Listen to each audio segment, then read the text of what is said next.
As we head toward Judge Amy Coney Barrett's Senate confirmation hearings on her nomination to the Supreme Court, let's not forget that former Vice President Joe Biden is responsible for turning the High Court confirmation process into a blood sport driven by character assassination.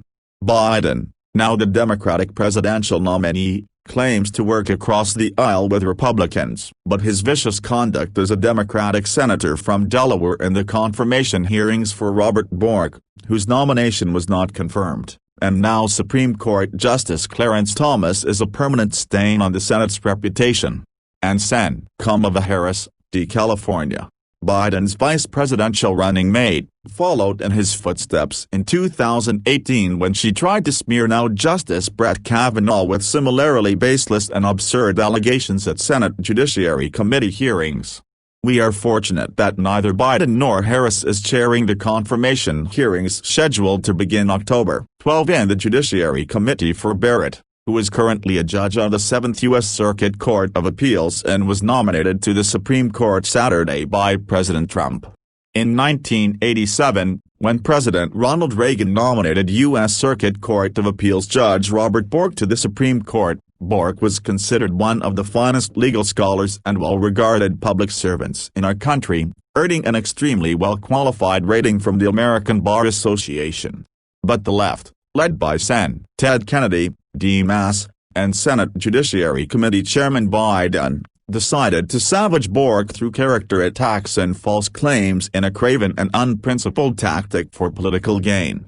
Biden's conduct in the Clarence Thomas hearings in 1991 was even more atrocious. Before the Judiciary Committee hearings, Biden told Thomas he would toss the nominee softball questions so that Thomas could get his bearings.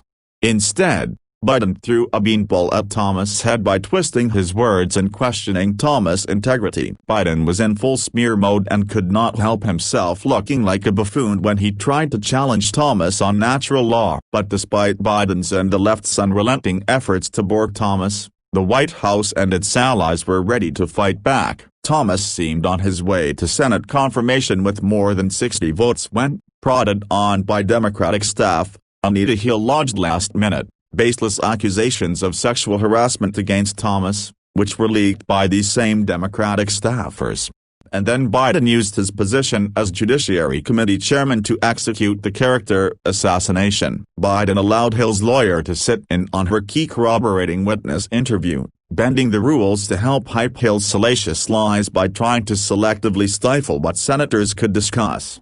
In addition, Biden did not call witnesses who would undermine Hill's testimony because they had the credibility of Julie Swetnick, the serial fabulist who falsely accused Brett Kavanaugh of gang rape.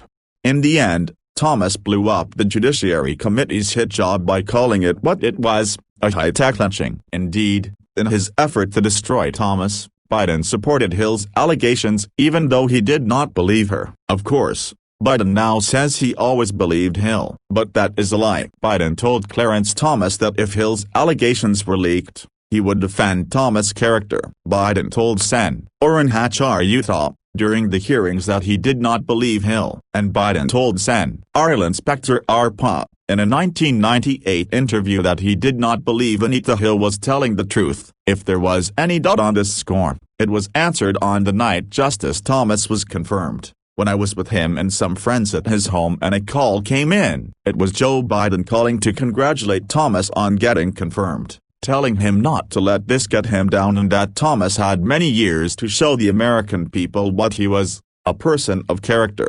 Does that sound like a man who believed Anita Hill's allegations? I was a young attorney at the time and had worked closely with Thomas through that awful ordeal, and I could not believe that Biden had allowed the circus, this national disgrace as Thomas called it, to happen when Biden never believed Anita Hill. Nearly 3 decades later, Sen. Harris ran the same playbook against Brett Kavanaugh. In her blind desire to destroy Kavanaugh's character, Harris lent credibility to absurd and ridiculous allegations that quickly crumbled under the most basic investigation. Harris also channeled Biden's performance at the Thomas hearings by insinuating that Kavanaugh was lying about irrelevant and obscure topics that had nothing to do with his qualifications to serve on the Supreme Court. Rather than assess his intellect, Harris trafficked on innuendo and self-righteous theatrics. It's no surprise that Biden chose her as his running mate. Joe Biden and his left-wing allies unleashed the horrific blood sport that has become the confirmation process for Republican Supreme Court nominees. That is why they're hand-wringing over President Barack Obama's failed nomination of U.S. Circuit Court of Appeals Judge Merrick Garland to the Supreme Court in 2016 rings so hollow.